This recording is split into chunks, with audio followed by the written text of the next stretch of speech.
Here is what remains of the kiln, where limestone mixed with seashells was burnt in alternating layers with coal to produce the lime needed for the mortar to both make and maintain the church. Here behind me we see a midden, the remains of a rubbish pile thrown out by kitchens and household.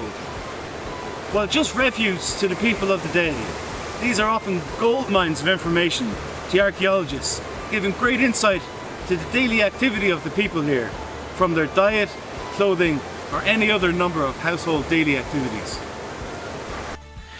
This here is a digital reconstruction of what the church may have looked like about the time Captain Francis deCuellar sought refuge here, after his harrowing ordeal of washing ashore at Streedja Point Strand.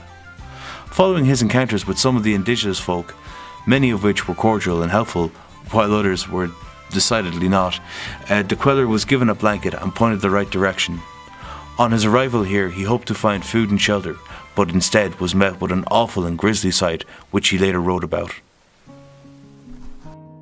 At the dawn of the day, I began to walk little by little, searching for a monastery of monks, that I might repair to it as best I could, to which I arrived at with much trouble and toil, and found it deserted, and the church and images of the saints burned and completely ruined, and 12 Spaniards hanging within the church by the act of the English Lutherans, who went about searching for us, to make an end of us all, who had escaped from the perils of the sea. The Lutherans deCuellar writes about here were probably members of the garrison from the castle only a few kilometres east, overlooking the village of Grange.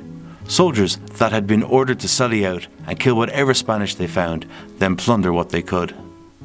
Horrified by what he had seen, deCuellar fled from the destruction at Staid into a nearby thick woodland in the hope of acquiring both food and shelter.